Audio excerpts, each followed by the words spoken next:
Hello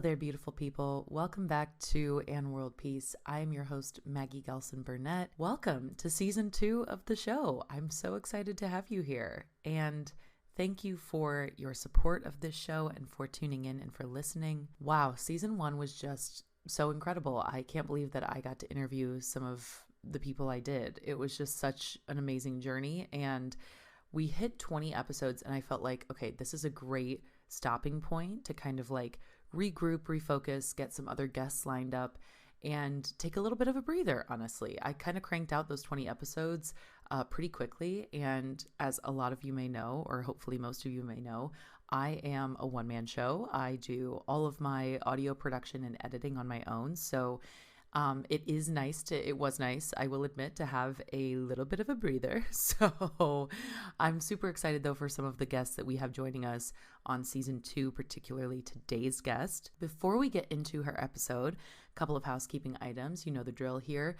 The first is that And World Peace is on Patreon. It's patreon.com/andworldpeace. This is where you can support the show on a monthly basis while gaining access to exclusive content. The second way you can support the show from a monetary standpoint is through Spotify listener support. This is done directly through Spotify if that is your listening avenue of choice. And lastly, the best way, arguably, that you can support the show is by doing what you're doing, by listening and by tuning in, by leaving me a review on either iTunes or Spotify, and by sharing this with your friends and family or on social media. Okay, so let's talk about today's guest a little bit here. So I actually met this person on TikTok. I devoured her content for a while, actually, before I asked her to be on the show. And I truly don't know what took me so long. I firmly believe we will have to bring her back to do a part 2. She is just full of wisdom, and this episode was so much fun to record. I always love interviewing people who I don't really know in real life, like who I don't know personally and who I've maybe met on the internet or, just through a friend of a friend or something like that. It's so much fun to get to know them kind of publicly, honestly. And I loved having this conversation with Stephanie. She's just such a gem. So let me tell you a little bit about her. We have Stephanie St. Clair joining us today. She is a midlife mystic, inner child whisperer, and foot soldier in the fight for self-love and liberation. Her teaching and coaching guides women across the bridge from who they had to be to who they were created to be. Powerful, self-trusting, intuitive, spiritually grounded, and completely, totally, and unconditionally self-loving. Combining scientifically proven, somatically grounded tools and techniques from cutting-edge trauma recovery protocols like internal family systems and inner child healing with ancient spiritual teachings and the client's own profound inner wisdom, Stephanie's work is transformative in its capacity to guide the client back to their own medicine, a never-ending source of clarity, strength, and peace. Stephanie specializes in inner child healing and is trained in clinical applications of internal family systems, complex trauma recovery, trauma-informed meditation and breathwork, and 12-step recovery practices for adult children of alcoholics and dysfunctional families. When I tell you speaking with Stephanie was such a gift, she, again, is just full of wisdom. I have no doubt you will love this episode. Again, a reminder that the best thing that you can do for this show is to share this with friends and family, to give us a rating on Spotify or iTunes. Hope you enjoyed this episode. Let's welcome Stephanie to the show. Well, Stephanie, thank you for being here. I'm so excited to chat with you. Yeah. It's always selfishly so fun when I get to chat with somebody who I've met online, because it's like I don't have that same connection of like the in-person of like people I know from my life in person. So it's so much fun to like kind of hear the story start to finish or like start to where you're at now. And I just love it. So I selfishly appreciate it. Oh, I'm so glad to be here. I'm delighted to sit here and chat with you. So this is Amazing. great. Cool. Yeah. Well, Stephanie, a question I start every episode with, or have been for last season, I started every episode with this question. And I found that along the way, it really allowed me to dive a little bit deeper into the person's life that I was interviewing. And it kind of just right off the bat allows us to get into the good stuff, like instead of there being sort of a, really prolonged intro or things like that. So what I love to talk about a lot is this concept of undoing, Hmm. or unbecoming, unlearning, whatever you want to call it. Hmm. And I talk about it a lot as it pertains to pageantry because after I was done in pageants, I had to unlearn a lot of things that I had sort of just picked up along the way. And things about other women and beauty and all the things. So I would love to know, and most people have multiple answers to this question. So go with whatever feels good to you and whatever is, whatever you feel comfortable sharing, of course. But I would love to know about your own personal undoing or unbecoming and just sort of maybe when that began and how it's led you to where you are now. Yeah. Oh, great question. And I think it's so perfectly timed because it's spring, right? And I don't know, I'm on the West Coast, I'm in California, Northern California, and it's just now starting, like the trees are changing and the buds are coming out. And that is the perfect metaphor for this undoing, this unbecoming. And I'll probably circle back to that many. In fact, I know I'll circle back to that many times. My process started probably in my late 20s.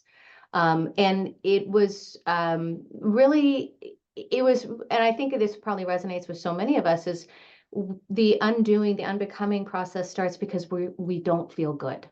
Right? There's something is not working, right? Right. That's the cue. And for me, it was that I had kind of hit the wall in how I had existed up until that point, because I came from a really traumatic household. I came from an alcoholic, addicted, but highly functional rageaholic dad. And, not surprisingly, I had a very codependent, enabling mother. So I grew up in this household where it was walking on eggshells all the time. You never knew if you were going to get hit, if you were going to get shamed, if you were going to get like viciously belittled. Like you lived in a landmine. I lived in a landmine along with my four other siblings. And there's complex trauma and all the things that come up from that, from having yourself wired to survive that kind of situation. And so there was any number of coping mechanisms that I had picked up as a result of surviving that kind of household. And in complex trauma, which is obviously, it has some similarities to PTSD, but it's kind of its own thing. I came out of that household getting into my early 20s and early 30s, and I was very much an adult child. Like I really did not have a great set of functional coping skills. I was using codependency that I learned from my mom. I was repressing my emotions. I was just the craziest people pleaser. I would become whoever I needed to become with whoever was in front of me in that moment. I was really a non-person because I was so used to having to be whoever I needed to be in the moment to survive, dad's moment of being, four martinis in at night or whatever it is, right? So that worked, those ways of being worked for a really, really long time, served a purpose. But then by the time I'm, out of the house, trying to be out in the world, trying to start my own life, I really didn't know what I was doing, because those things were just failing miserably. Like it was just, all of my relationships were, needless to say, were mimics of what I'd seen. I was the codependent, and I was, partnering myself with people who couldn't see me, who couldn't love me, who couldn't accept me the way I was, or who I felt like I had to, save, or who I had to fix, or, all of this codependent stuff. And I was continuing to be completely disconnected from my emotions and from my true authentic, beliefs. I really didn't even have any beliefs, because I had just been believing what I had to believe to get through. So I was also drinking a lot to cope with not wanting to feel a lot of feelings, and drinking to points where then I would just end up, acting like an ass, and then, drowning in shame for days afterwards, and just these vicious cycles. And so I finally got to the point where I recognized that, like, okay, something has to change here, because this is just not working. And so I started, like all people do, I started going to therapy. And this was like, I mean, I'm 46. So this was also happening at a time where, like, the internet space wasn't what it is now, which is this incredible, like, like, holy cow, we are so lucky to live at the age and time that we're in, because we have access to information that in previous times, like, you wouldn't be able to. I mean, we actually can access within hours what people used to spend their entire lives learning how to do, which Yeah. is phenomenal, right? Right. So, but back then, in the old days, when I was in my late 20s, that really wasn't the case. It really wasn't that seen yet. So, typical therapy, and that was helpful. But more than anything, like, I'd say the first real tactical thing that I started doing was I realized that it was my thoughts and my overwhelming emotions that were really, like, okay, that's really what the problem is. Like, that's what's going on, is that, like, I'm thinking these thoughts, and they were always thoughts of not enoughness, not good enough, Mhm. unworthy, can't do it, blah blah blah blah.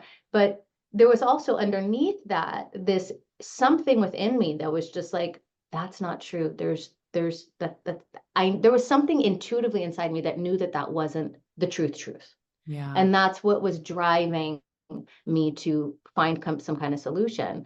And so I started with just like little experiments on myself. Mhm. And like the first experiment that I can remember doing was I just started tracking, for a full day, what thoughts and feelings and emotions I was having. And what I would observe is like, okay, in the morning at 9 a.m., I am riddled with anxiety. I Yeah. am, and I'm thinking these thoughts of like, oh, what's that person going to think? Or am I going to be able to do this? And all of this self-doubting stuff. Great, that's that. And then, and those feelings and thoughts were real as real can be, Yeah. right? I mean, in it fully, completely. But then I'd notice, okay, now it's noon, and now I'm kind of okay. Mm. And now Mhm. I'm not feeling what I was feeling at 9. And then at 3 o'clock in the afternoon, I'd be like, oh, I'm feeling kind of good. I'm feeling happy. So I started to really track, like, how many thoughts and emotions I had cycle through Mm. every day. Mhm. And going, and obviously coming to this conclusion of like, whoa, these things are all happening, but they're real, but they're not true, because they can just be so transient. So I Mm. started on my own way, kind of understanding what a lot of the more Buddhist teachings, and Eastern teachings talk about. Like Ram Dass would talk a lot about how, we're the awareness, we're the blue sky, and Yeah. our thoughts and feelings and our emotions are the clouds that go across the blue sky. But the blue sky is always there, Yeah. right? So I started to my undoing and unbecoming really started with recognizing on my own, through my own experimentation, of like, oh, that is true. That Mm. is true. Like, so if these things, these thoughts and these feelings are going to naturally transfer and change and shift and come in and out, I can feel them, but I don't have to hook into them. I don't have Yeah. to really take them as the full thing. Mm. And I think that what I recognized too was that there was this version of me that I had been existing in that was really comfortable with those self-defeating thoughts and beliefs of unworthiness, and letting my emotions really drive my choices, rather than me Yeah. observing them and then choosing how I'm going to choose.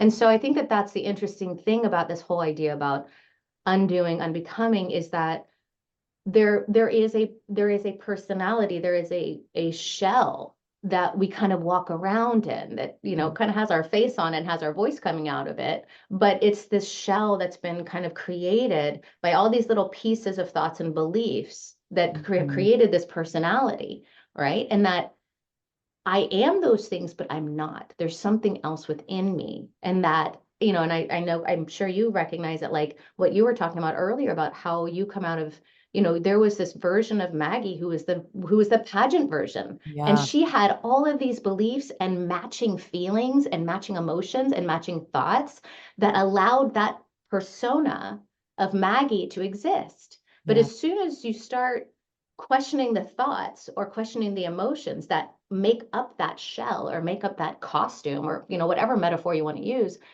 you realize that there's something else underneath it Yeah. that's more stable and that's more real. Mm. So it started with that, and then that continued to progress as I moved into my 30s, and and met my husband and lived life with him and then moved into motherhood. And then that was a whole nother level of undoing, right? And I think that that's what's interesting about life is that life brings us all sorts of opportunities to undo and to Yeah. unbecome, right? And some are like, great, being a mom, and that's lovely. And it's also brutal, right? It's also like, it really like destroys your life on every level and it brings you a new one, but you are like, it's totally an undoing of all Yeah. that you were.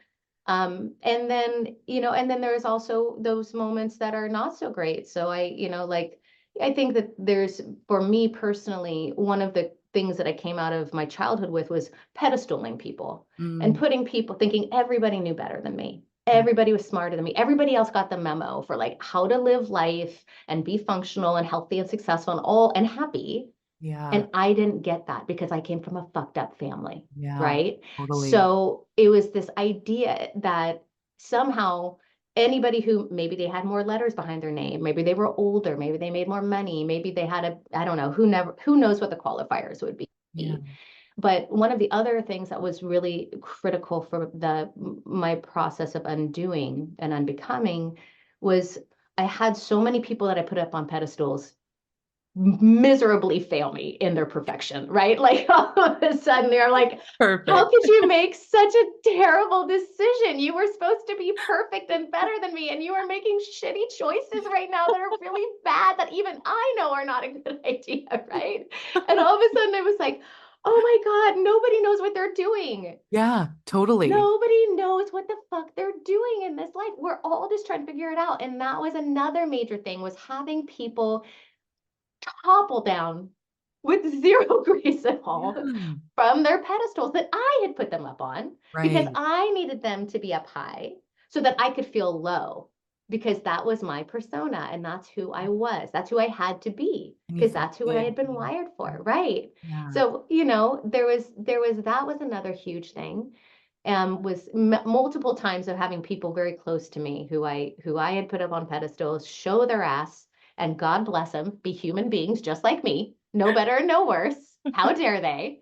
And yeah, and then I guess the key things were the key specific events, those were things. And then I'd say a really major one was losing my twin sister to cancer when we were 39. So that was a major one, Mm, obviously, because I um, started my life as a twin. And I from even in utero being yeah. wired for connection with this other human, and Right. then watching her go through her almost 5 years of cancer survival, and then her passing just a little bit after our 39th birthday. That was huge. That was another massive, massive, massive undoing. Yeah. So but I think, that's all of these points, all of these experiences and moments and everything else. Everybody, we all have that, Yeah. right? We all have those pivotal events, but we also have just those day-to-day moments of going, huh, I don't know if that works anymore. Yeah. Whether it's a thought or a way of speaking or a relationship, because it all those things add up and they create these really, if we allow it, they create these really rigid identities that we can Mhm. get stuck in. And then when it's time to like, it doesn't feel good anymore, Yeah. then it's really scary, right? To go, but I'm not happy like this. This intuitively, instinctively doesn't feel right anymore. But if you're believing you are those things, to not be that anymore, it feels like annihilation or like, Yeah. suicidal on an existential level. Like, who Yeah. am I going to be and what will my life look like if I'm not that anymore? But I don't want to be that anymore. So, Yeah. right? Yeah. Totally. Oh, that was incredible. I mean, I feel like we could just stop the episode now and you would have dropped enough wisdom that for like 5 episodes combined. But so thank you for sharing all of that, first of all. I always go back to this one conversation I had with a I was first runner up to Miss Iowa in 2018, and it was like a Mm, 12-year journey of me trying to like achieve this goal. And I came really close and it was, devastating and whatever. And I don't think a mm, lot of people understood it because I was like it sounds so gosh, it sounds so dumb. Like when I say it out loud, I'm like Miss Iowa. Like, I'm like, that sounds literally ridiculous. But but I think it was just such a long journey that it like took up so much of my Yeah. formative years. And so after that, I got really, I was like, I don't know what I want to do with my life. Like, I have no idea. I was supposed to be this like pageant queen and I was supposed to go to Miss America and I was supposed to do all these Mm, things. And I had all these plans and all of these plans were just like, oh, well, nope, not happening. And hmm so this coffee shop that I loved growing up was hiring baristas. And I was like, oh, I could do that for, a little bit, whatever. And so I go in and I had known the owner for years at this point, like almost 10 years. And I go in and he had basically watched me grow up, and I sit down and I have a, quote unquote interview with him. And he asked me this question that still lives like rent free in my brain. And I tell everybody who hmm will listen about it. And he said to me, so if you're not a pageant girl anymore, then who are you?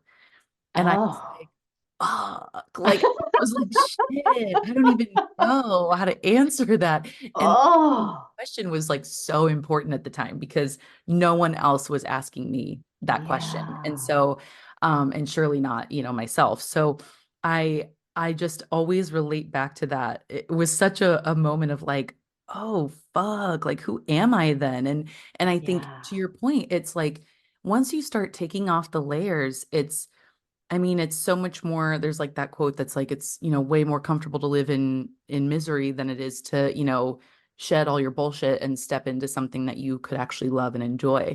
And Mm, or, I'm paraphrasing, but yeah, to your point, I just think that's such an important note is that like we all have these kind of layers that we have to shed at multiple points in our lives. And it's important to have those people in your life who will ask you, those questions of like, then who are you? Like, and or have those teachers or coaches or, kind of guiding figures who will ask you, then if you're not X, then who are you?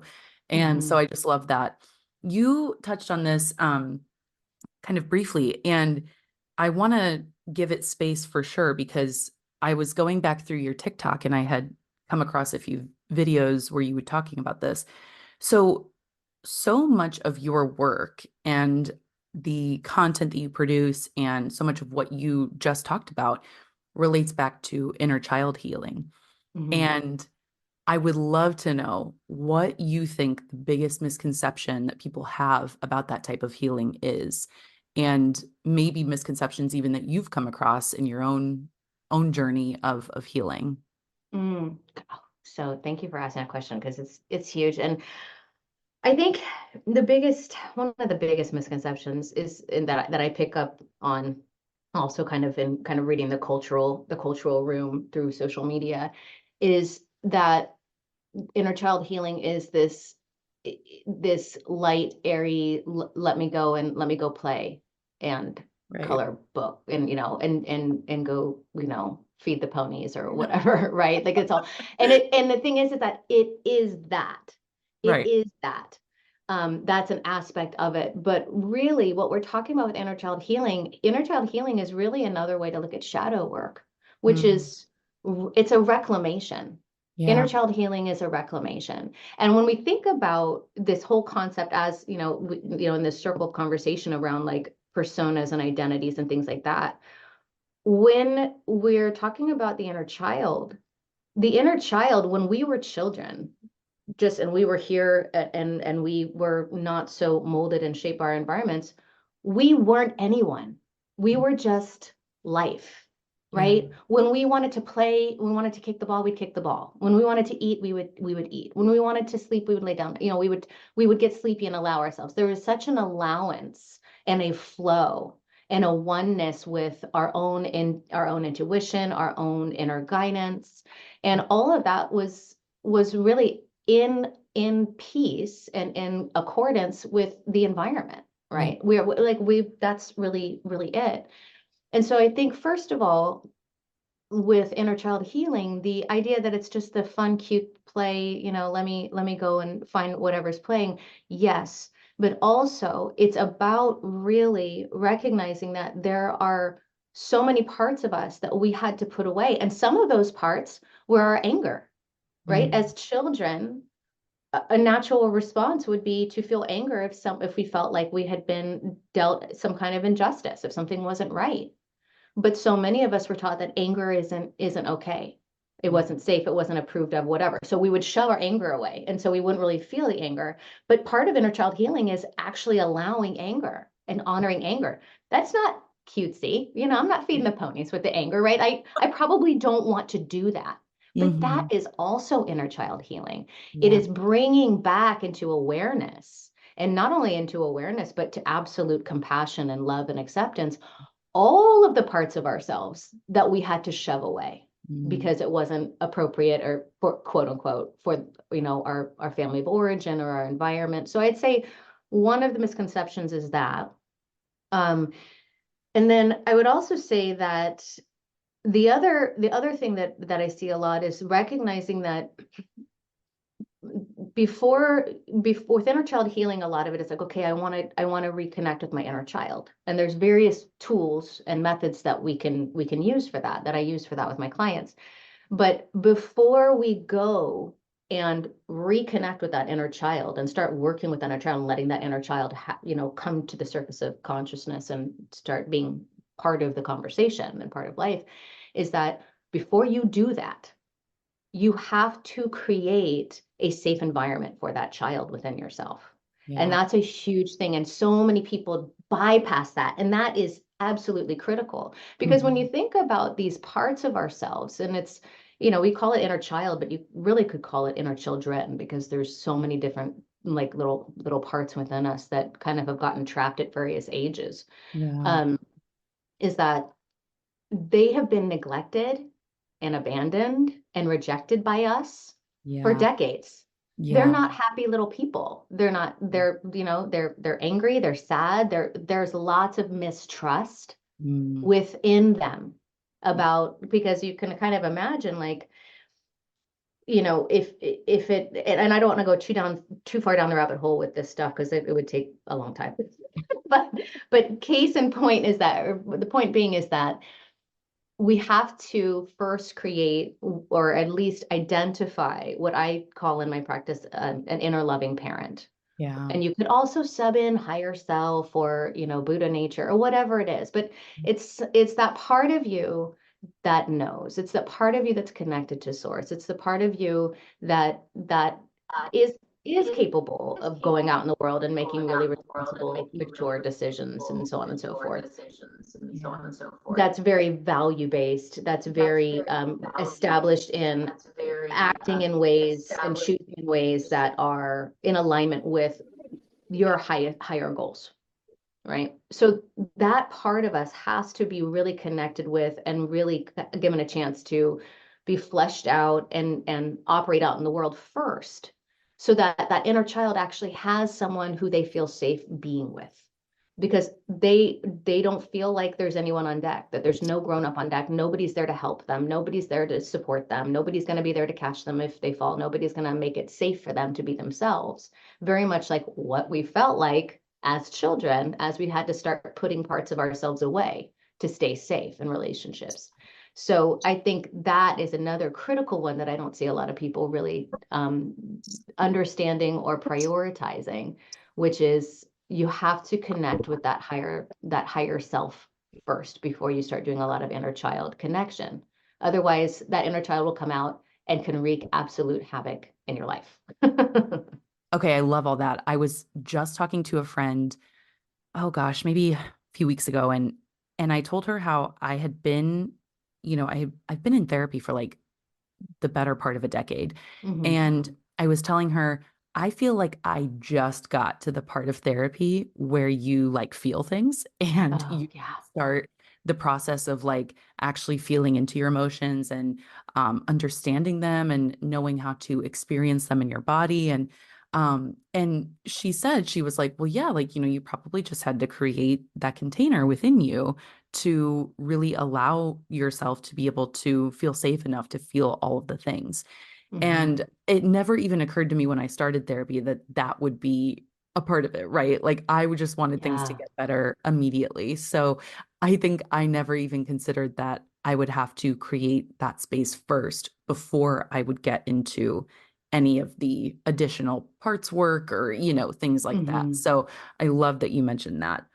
I would love to know, So one of your most viral videos, and this is kind of switching gears, but you touched on your twin sister, so I would be feel like remiss to not bring this up. So one of your most viral videos is you speaking about the passing of your twin sister, and you Mhm. talk about how you still communicate with her daily and how she helps you and all of these Mhm. really lovely things. Mhm. So I'm curious to know how you built that connection and what advice do you think you would give someone who has maybe given up hope that they could still, have contact with a loved one that they've lost or somebody who is, seemingly gone from Earth physically, Mhm. that they've lost. I'm curious to know just kind of what that journey was like for you.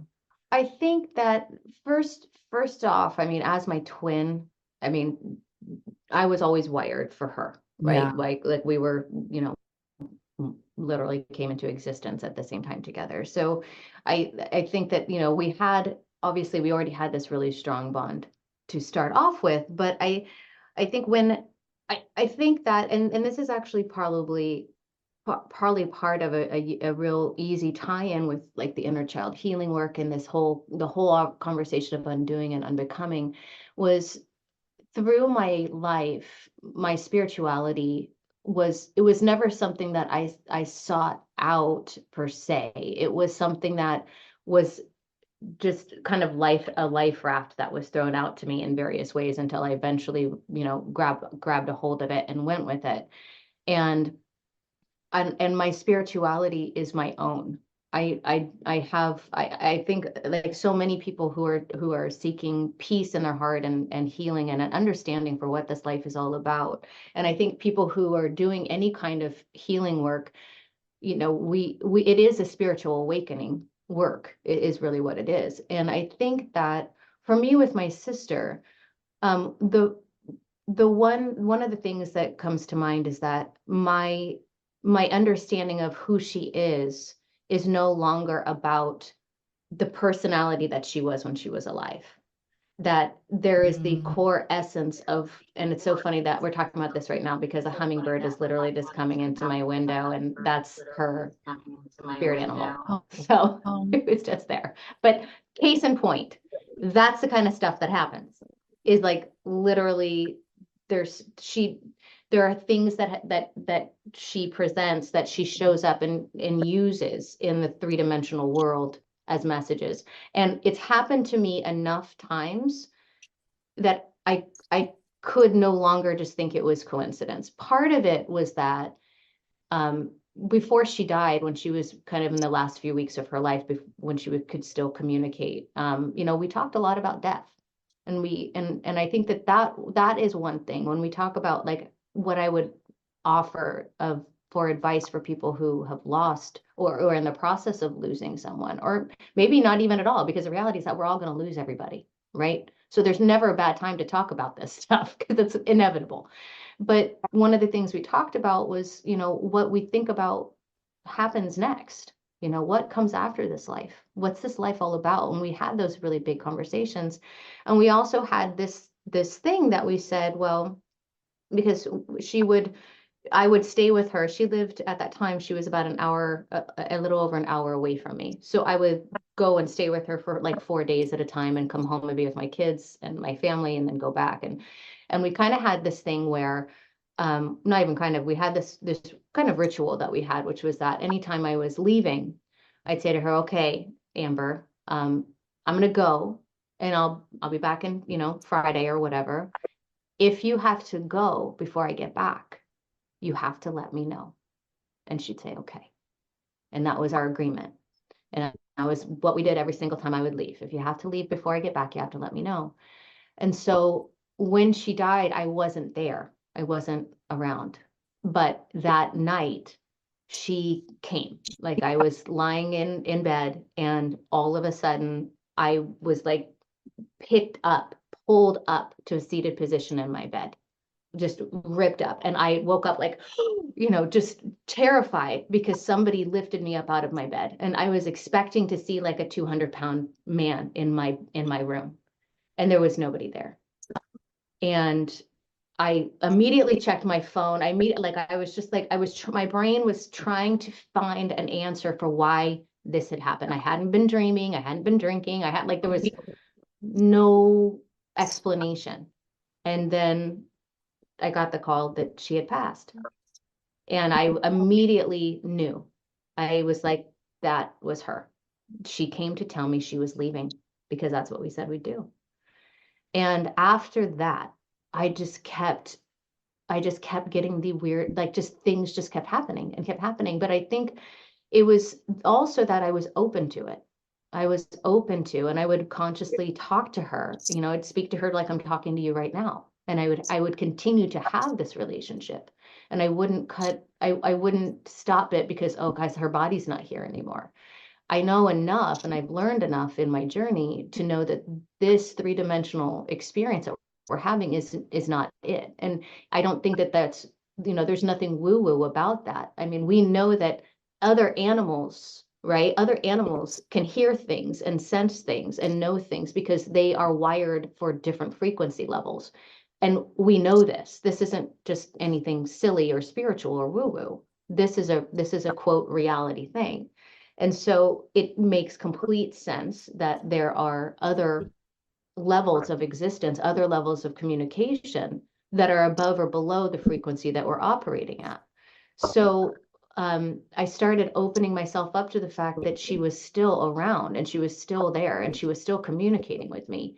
But she was not going to be able to do it in the typical ways. Obviously, I'm not going to hear her voice. She's not going to call me on the phone. There's that frequency isn't available anymore. But lots of things. So I started playing around with experimenting with that. And I would be like, okay, send me something, send me a message today, show me something. And there would always be something that would show up. Like it would be, I would get, for some reason, randomly, I would pick up my phone and it would be on her profile picture. But I hadn't been looking at a profile picture.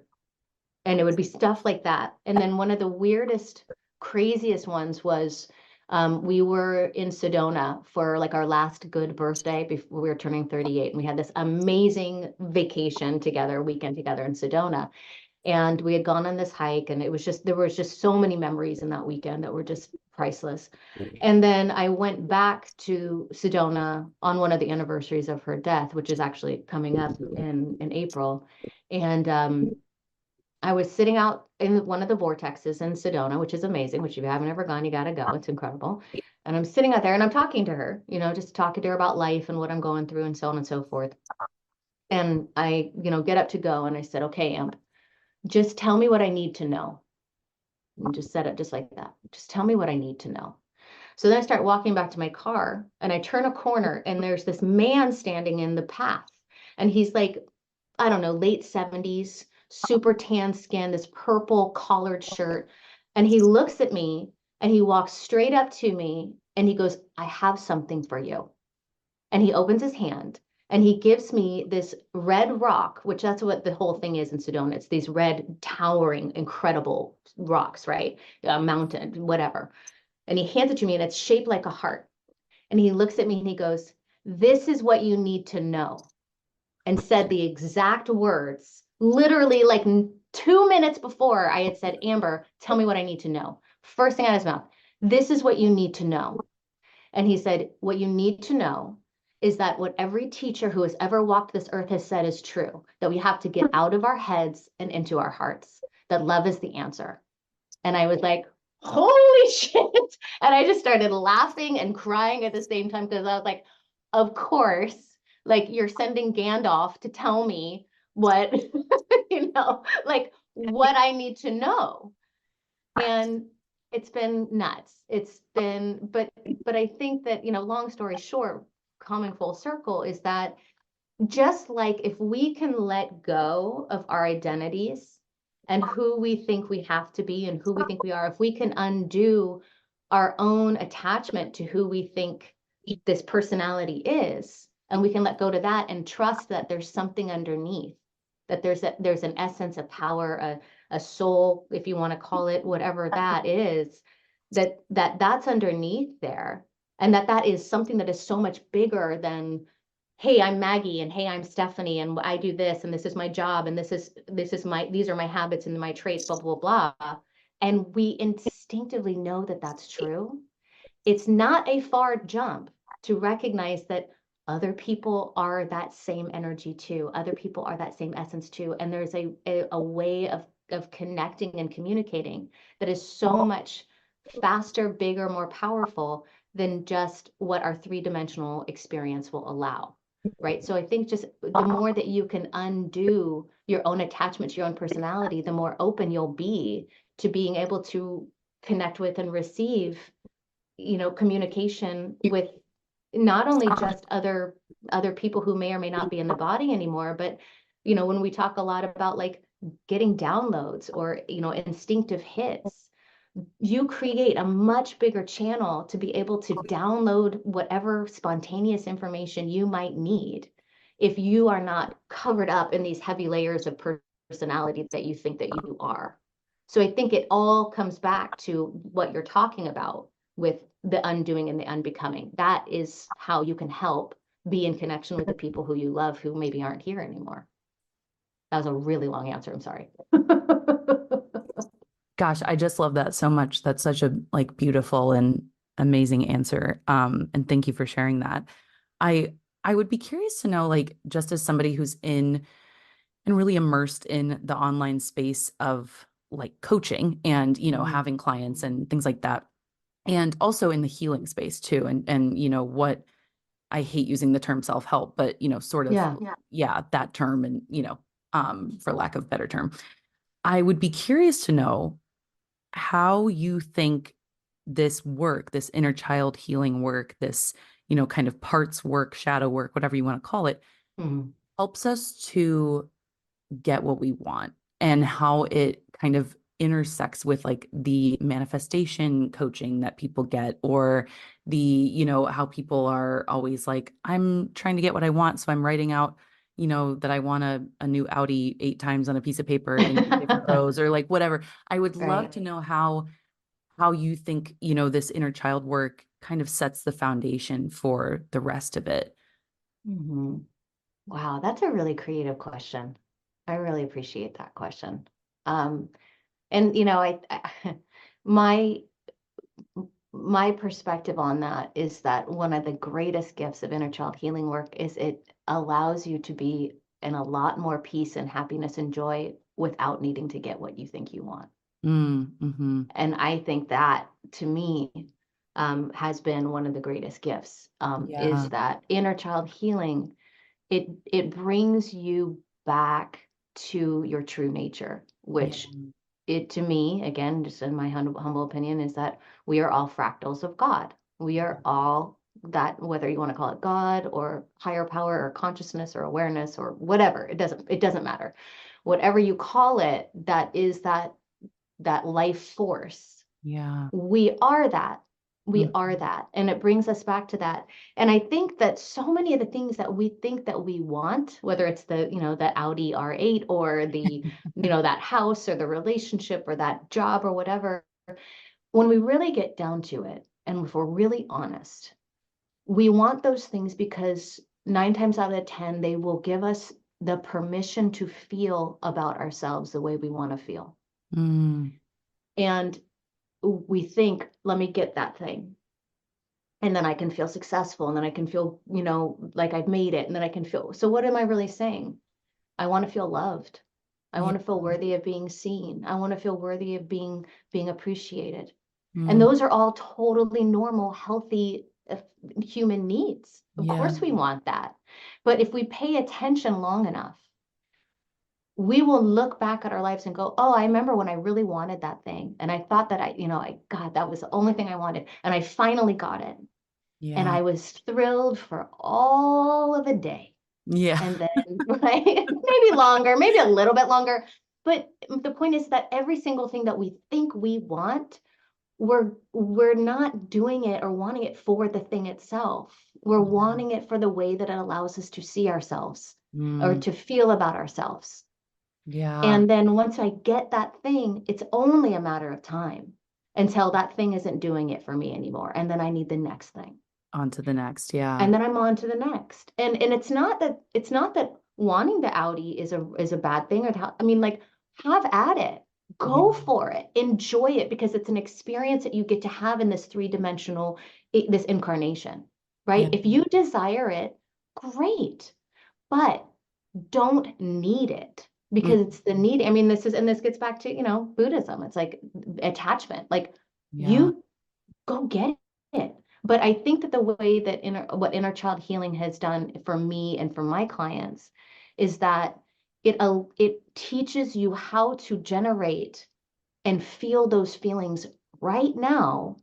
without needing to have these things in place to be able to give yourself permission. Because those feelings that we get when we get the car, right? It's not Mhm. that the car is giving it to us. Right. That's already within us, and there's something about the car and the story we're telling around it that's, comprised of any number of things, our own childhoods, our cultural messaging, whatever, that makes us think that it's giving it to us. It's not. It's like, I think about it like, within us are all these little jars.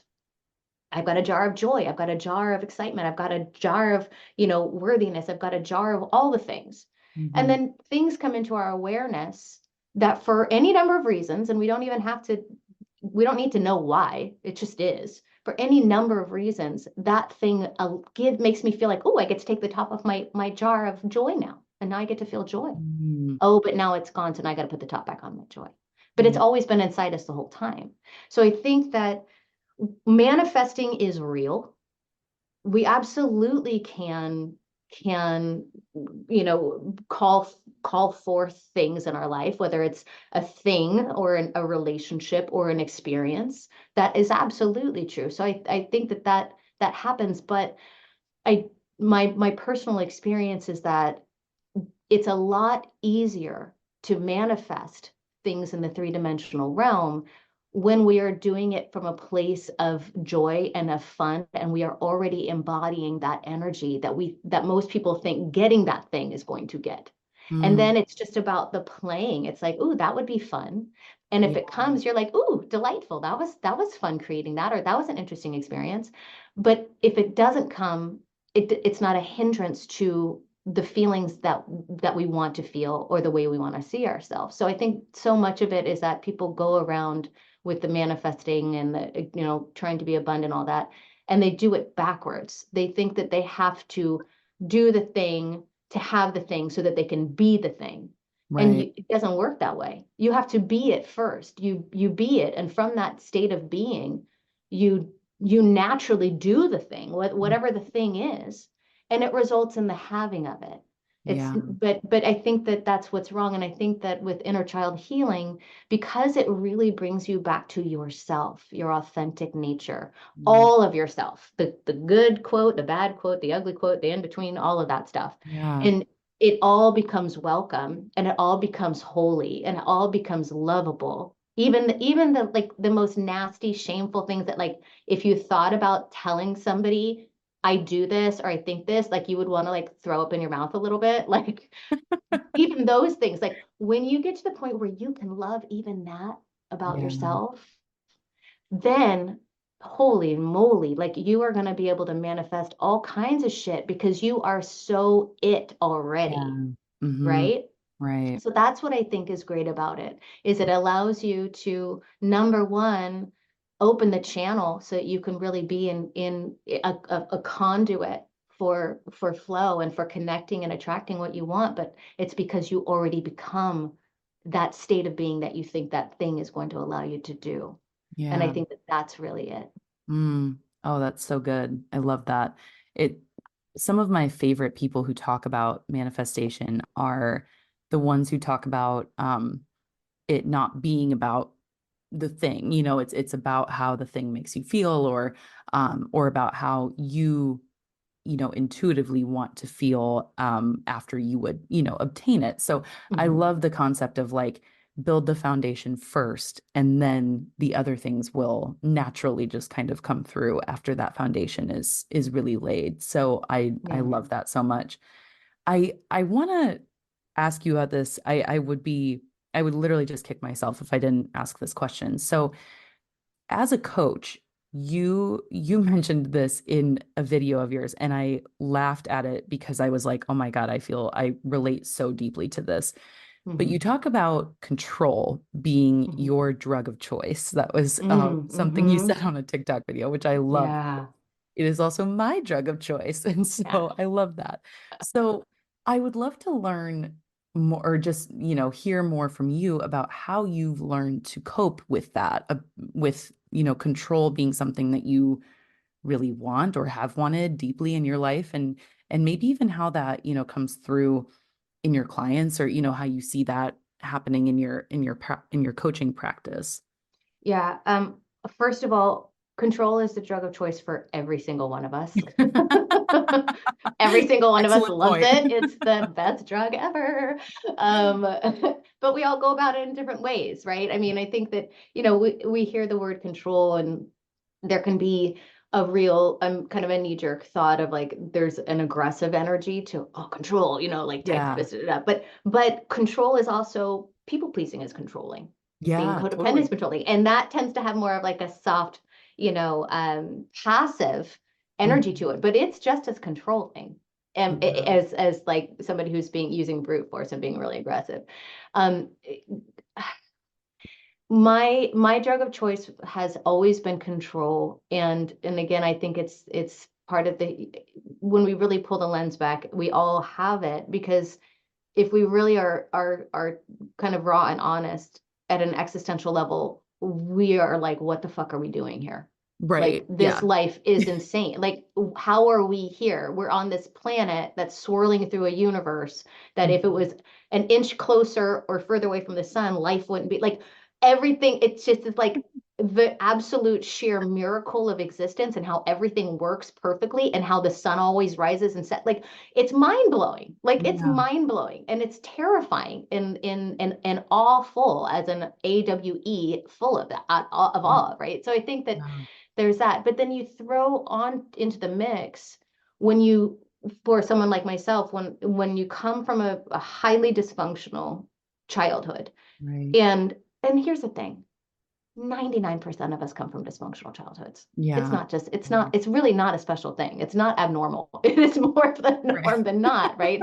And and obviously there's a spectrum, right? Some of us come from childhoods where we can't even speak about the horrific things that we experienced, and others come from, and then there's the opposite end of that, and there's lots of in between.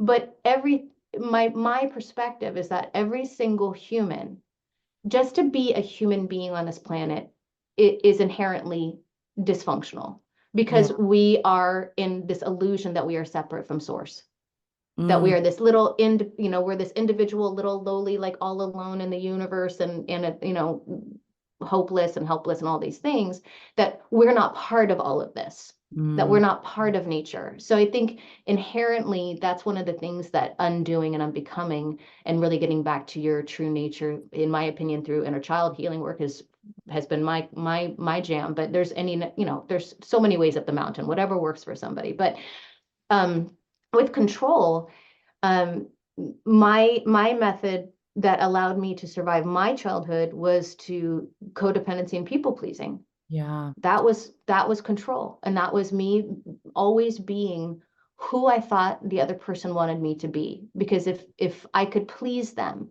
then they wouldn't leave, then they wouldn't hit me, then they wouldn't be Right. mean to me, then they would help me feel those human needs of needing to feel seen, needing to feel appreciated, needing to feel validated, Yeah. needing to all those things that we all Mhm. need, that we never grow out of. We need those things until the day that we die. Right. So I think with the control stuff, anytime, I think one of the questions is like, how do I know that I'm being in a controlling way? Mm. And I think one of the things is that we have to watch for, and that it goes back to kind of somatic awareness and practicing feeling your feelings, and letting them exist without pushing them aside or analyzing them, but really feeling it, is that, if we feel like we need to have something go a certain way in order for us to be okay, then we're probably utilizing some kind of control mechanism. And for Yeah. some of us, it's going to be it's going to be codependency or people pleasing. But, I mean, that's what substance abuse is too. When I was in my 20s and anytime I would be in a social situation where my feelings of unworthiness were kind of bubbling at the surface, because I always felt like I didn't have the right clothes, or I wasn't as smart as everybody else at the table, or whatever it is, I had all of these beliefs that would start to bubble up in the surface. And so how would I control those, not having to feel those feelings? I would drink, because Mm-hmm. then I wouldn't be aware of it. And then Yeah. I'd end up acting like an ass probably, and like totally confirming the very thing that I thought I was trying not to Right. have happen, which is like, she's an idiot. It's like, yeah, I was a total idiot because I was drunk, whatever. Right. But when it comes to wanting to stop controlling things and Mm. getting to the peace that is being in a place of not controlling, maybe not completely, maybe, we still have, there's still things I have to, I have to watch it all the time. But Yeah.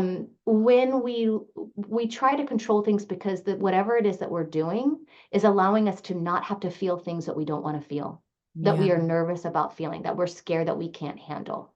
Mm-hmm. And if we learn to feel our feelings, not think our feelings, not create a story around our feelings, but literally be in our feelings and feel them, and we realize, oh, this was really scary and it felt overwhelming, but here I am still standing through it and it's okay. Then we realize over time, like, I don't have to control this outcome. I don't have to control this other person. I don't have to control anything on this, because whatever comes up, I trust myself to be able to handle my own emotions and feelings and thoughts. Mm-hmm. And when I can do that, I can let go of life, and I can let go of having to make things go a certain way. And, and I think that really, it goes back to tying it in with, um, letting go and undoing and unbecoming those personalities. We take those things on because that's a control too. If I'm this way and that way, and I have this personality trait or whatever, it's containing me within this, again, this personality. This Stephanie is X, Y, and Z. And I'm controlling out in the world, I'm controlling how you see me by Yeah. staying in this thing, right? Because Mm-hmm. I don't know, you might not like me if I wasn't that way. And then that's going to Right. do, my shame's going to come up, so on and so forth. But like, if I realize that I can handle my own feelings and my own thoughts, then I can let go. And, the funny thing is that, again, if we're paying attention, we really have almost next to no control on anything in life. Like, Right. Exactly. like, Yeah. from like how hard and how long you were on your path of pageantry and had Mm-hmm. this whole vision of like how you're going to go to, Miss America. And the truth is that you worked your ass off and you checked, all the Yeah. boxes to the best of your abilities to walk that path to get to that result.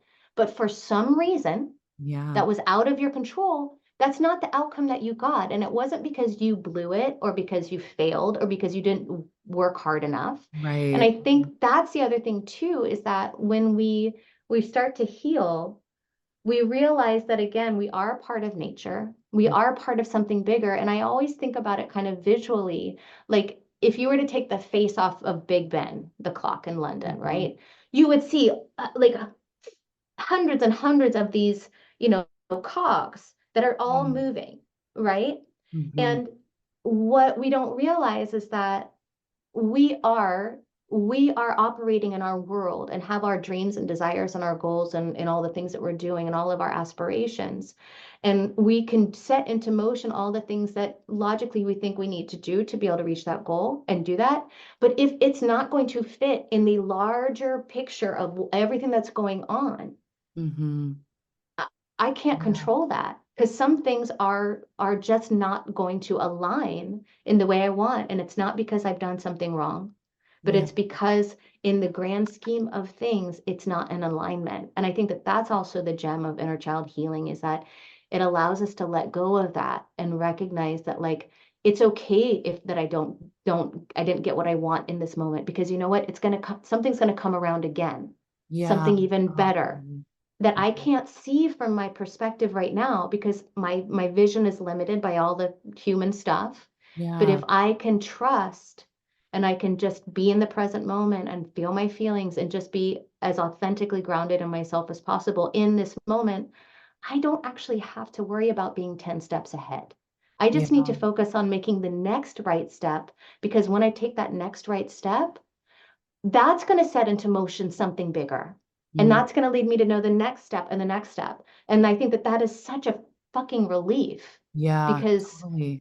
we can spend our whole lives planning out how things have to go. And Yeah. then when shit hits the fan that we couldn't see coming, it's like, oh my God, like it's so incredibly unnecessarily overwhelming. And so it's like that paradox of I want to plan for my future. I want to take my actions. I want to set myself on a path that could lead me to this result. But at the same time, the only thing I can focus on is this next one step, because Yeah. that's going to change the game, and that's going to change the Mm. game. And I Mm. think that that is that's another gift of that healing modality. Yeah. Mm. Oh, I love that. That's just so beautiful and amazing. You're totally right too. Like I think the older I get, the more I'm like, oh yeah, I have literally no control over anything in this life at all. And I mean that's not like groundbreaking information, of course, but I think it's so fascinating how, as children, we inherently kind of like know that, I think, to some degree. And Mm-hmm. then we, grab onto all these things that make us believe that we've got some control in some sense. And, it could be however the people pleasing, the drugs, the booze, whatever. And Mm-hmm. then you get to a point of like, starting your healing work or your healing journey and you look around and you say, I never had control in the first place. And I think there was a part of me that knew that. And it's such a mind fuck, though, I think, to get to that place where, especially when you're like kind of in your formative adult years where you're trying to like figure out everything, like Mm-hmm. getting a 9 to 5 and having insurance and a 401(k) Mm-hmm. and a house and kids and the car and all the things. It's like I actually have no fucking control over any of that at all. And it's so funny that we live in a world that makes us believe that we do. And I find that to Mm-hmm. be one of the most wild things about growing older is realizing how little control I actually have and actually how liberating that is to be like, oh, I don't worry about it because I really can't control much of this anyway. So like I think Yeah. it used to be a really scary and big and aggressive thought to me. And now I'm sort of like, that's really awesome. Like, how cool that I don't really have a whole Yeah. lot of control over any. Yeah. So, Yeah. And so I I love think that. that that is so true, is like, it's like, okay, I want to have those things. Yeah, I want to have and great, because I think that it can be easy to flip to go to the other side of it and be like, well, why bother planning anything at all? It's totally. out of my control. Exactly. So fuck Yeah. it, but like you don't you there's that's an extreme as well, right? It's Yeah. like it Yeah. is that middle way of being like, yeah, take the actions that are in alignment, that would, align and lead up to that result of Right. having that job and putting money in the 401(k) and saving, Right. like do all Sure. that stuff.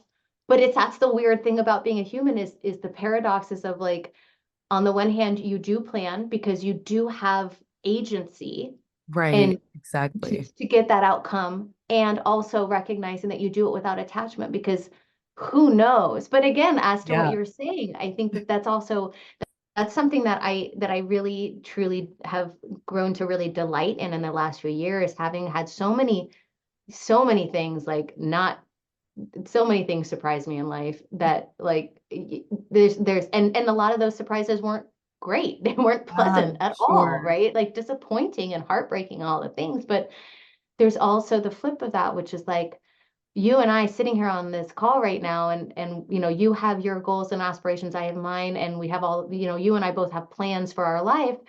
And some of those things will happen, some of them won't happen. And then there's going to be things that can absolutely surprise and delight us that we could never plan on our own. But Yeah. Totally. because we like follow our heart, and we follow we follow that, like that still small voice inside us, it says, I love doing that thing, I want to go do it. And we Yeah. dare to do, kind of coming back to what you were saying earlier in the call. It's like when we dare to do the scary things that are on our heart, even though our brains are like, don't do that. That's a terrible idea. And nobody's going to Right. succeed. Nobody makes a living doing that, or whatever the story is. Right. But if we dare to follow that calling on our heart for whatever those things are, we have no idea where source God or whatever is going to go, oh, okay, cool, let's take you over here. And all of a sudden you're doing things and you're meeting people and you're having experiences that you could have Yeah. never orchestrated on your own. Yeah, exactly. It's that I love that quote that says like we make plans and the universe laughs. And Oh, yeah. I love that so much because I'm always just like, I mean, I'm such a planner. Um, and that's for me, that's a really lovely coping mechanism that I've picked up is to try to plan things eons in advance so that I don't have to deal with the feelings that are coming up as I approach said thing. And I relate that a Mm-hmm. lot to like my wedding and getting ready to have children and things like that where, I've done all this planning and prep and really there's not a whole lot of planning or prep you can do to like I mean there are things you can do to of course with weddings and all of that yeah, but really I think I had so many feelings leading up to my wedding about how it would feel similar to a pageant and how it would be like this big Mm. display and like and now with getting ready to have kids it's like well, I don't want to fuck them up so I'm going to just plan as much as I can right now so that I don't have to deal with like the very jarring reality that I will screw them up because that's the way that Yep. it works. Like, Yep. there's no getting around it. So it's hilarious to me, like the amount of like planning and prep and all these things I try to do to compensate for the fact that I'm really just scared shitless about all of these. It's total fear Yeah. that's just like, harboring within me.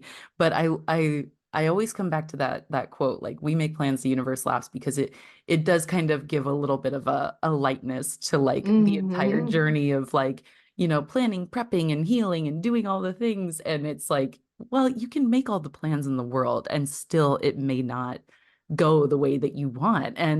And I've found more often than not it doesn't. Like, and that's the amazing part about life. And that's the amazing part about going on a journey of like learning about yourself and getting to know yourself and doing this deep work is that, it's always such a surprise and such a journey of like just discovery. And we can't plan or prep for that. And that's the coolest part to me. Yeah. So yeah, I love Yeah, I think you just nailed it too, because it's like you can't discover something that you already know, right? exactly. It's like, Right. so like if you're gonna be on the self-discovery thing, that's exactly what it is. It's like Yeah. you don't know. Yeah. And I think that also like what you were, to talk about like that planning as a coping mechanism, it's like when you do realize it, you're like, okay, I can make all these plans and it's really helpful and it's it helps me to stay focused and it helps me to kind of manage my nervous system and all that stuff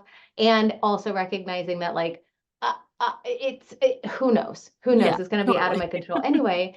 But I think that it also goes back as we're talking about like these cool sayings, right? Yeah. Like the one you just talked about like life laughs after you make all these plans. But I think that the whole idea of like, you know, doing things with from joy, right? Whether it's Um, cleaning your house out like you're gonna Marie Kondo your house or whatever, but like if you know that like you don't ultimately have any major control over the outcome of things, like you can set everything up to have it be exactly as it logically should play out, and still something, is there's going to be some kind of something, right? right. Then it's also like begs the question of like, okay, if I know I'm kind of setting up this house of cards that may or may not withstand the wind, Hmm. am I doing it with joy? Am I doing Yeah. it with fun? Am I doing it from a place of love and of lightness? Yeah. Because why wouldn't I? Yeah. Because I know I'm dealing with something that is out of my control ultimately and is transitory and it's all this stuff. So it's like, are you having fun while you're planning the wedding? Are you having Yeah. fun while what's the energy that you're bringing to these preparations that we roll the dice on, Yeah, to see how it turns exactly. out, right? Mhm. Yeah, totally. Oh, I just love that so much.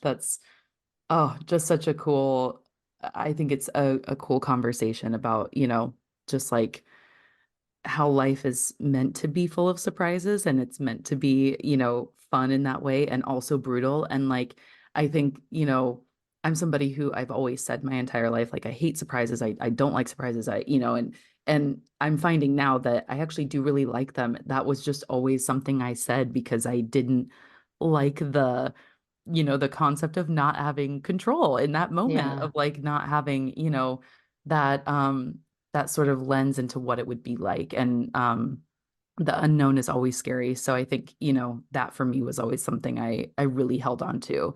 And really, life, that's what life is just a constant kind of, journey of like surprises and I think that's really lovely and beautiful. So I love that we got to talk about that.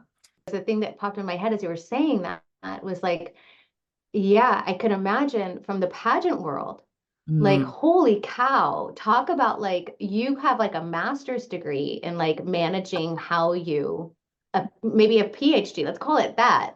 I mean, talk about control, right? Like, no yeah. kidding, because here you are. And again, I know nothing about the pageant world except what I just observe, right? Because I never have been in that world, but I would imagine that you're having to control every aspect of how you look, of how Yeah. you walk, how you Hmm. talk, what you're going to say, how Yeah. you're going to say it. Like you had to manage every single aspect of Yeah. your being Hmm. in having it be this appropriate fit, for winning that crown.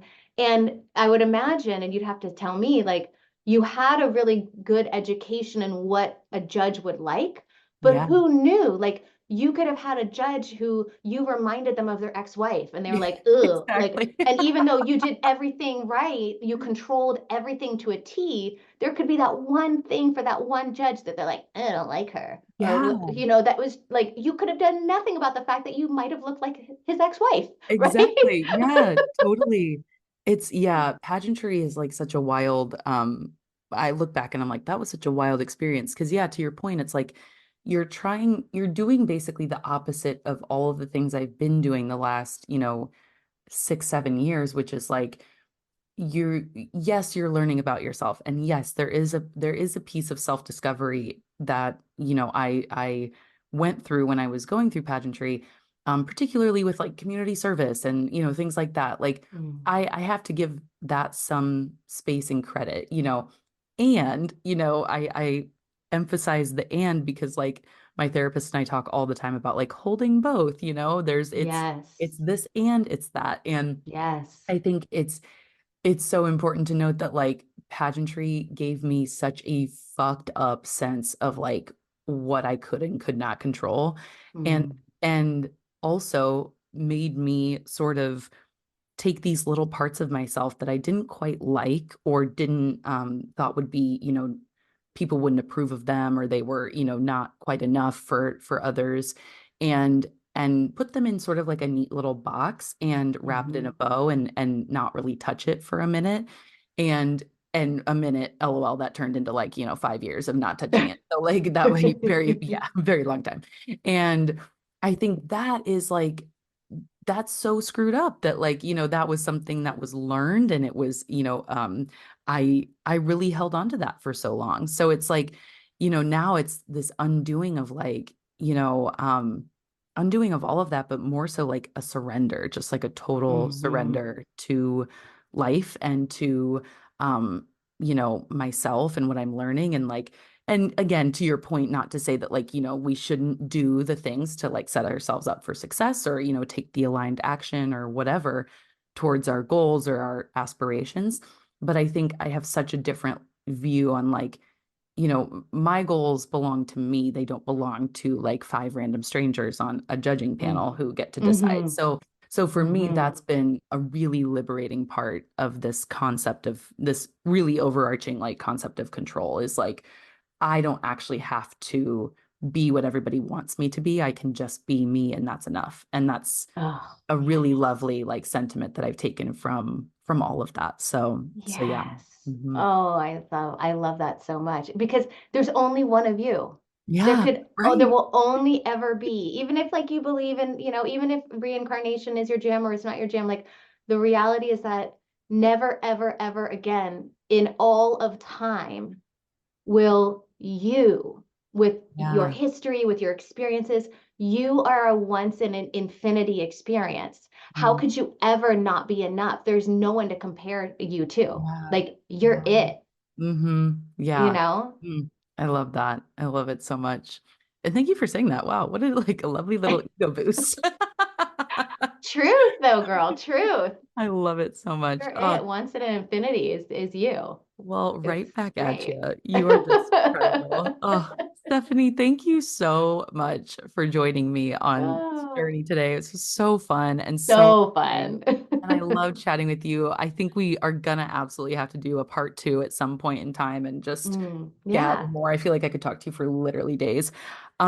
Before we wrap up though, tell everybody where they can find you and all of your handles and what you provide and all of the things, whatever you want to plug here, your website, TikTok, Instagram, Yeah. whatever you got. Now's Yeah, your time. wonderful. Yeah, so you can find me at vantagelifedesign.com is my website. And then on social media, I'm on TikTok, I'm the Inner Child Whisperer. And on Instagram, I am Stephanie St. Clair, all spelled out, SaintClaire. And I'm actually going to be putting all that together underneath just one big banner of Stephanie St. Clair here shortly. I've got a bunch of stuff going on, but you can find me at Instagram there and at TikTok as the Inner Child Whisperer. Yeah, and Vantage Life Design. And then yeah, right now I work with private clients one-on-one. Most of my clients are women mid-30s to their 60s, and they're reaching, if they're basically reached a point where that's exactly what they're doing, is they've reached a point where they want to do some undoing and Yeah. unbecoming and letting go of the things that no longer serve them, so that they can actually feel good about making themselves feel good and not waiting around for the external circumstances to line up in a certain way, and really just taking charge of their own happiness, because their happiness is holy. And I think that that's really the biggest message that I have is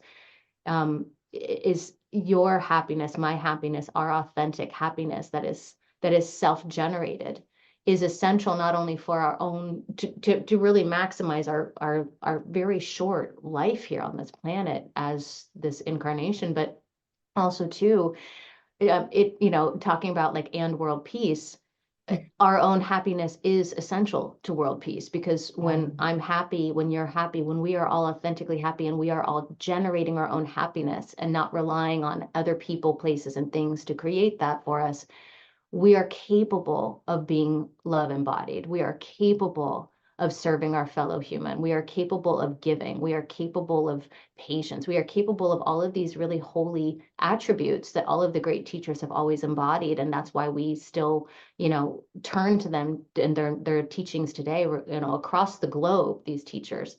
And we all can embody that and play a part in healing the world and in stopping the nonsense that's going on in the world. And it all starts with us. And it all starts with us learning how to really be love Mm. and happiness. And so that is my mission, is to, really one person at a time, helping them liberate themselves from these beliefs of anything that they are anything but completely sacred and holy and worthy of love and worthy of joy, so that they can be happy and that they can go spread that around the world. Amazing. Oh, Yeah. I love that. Thank you so much, Stephanie. Such You're so a welcome. pleasure. That was Oh, so fun. love it. Thank Amazing. you for taking the time with me. That was great. Oh my gosh, of course.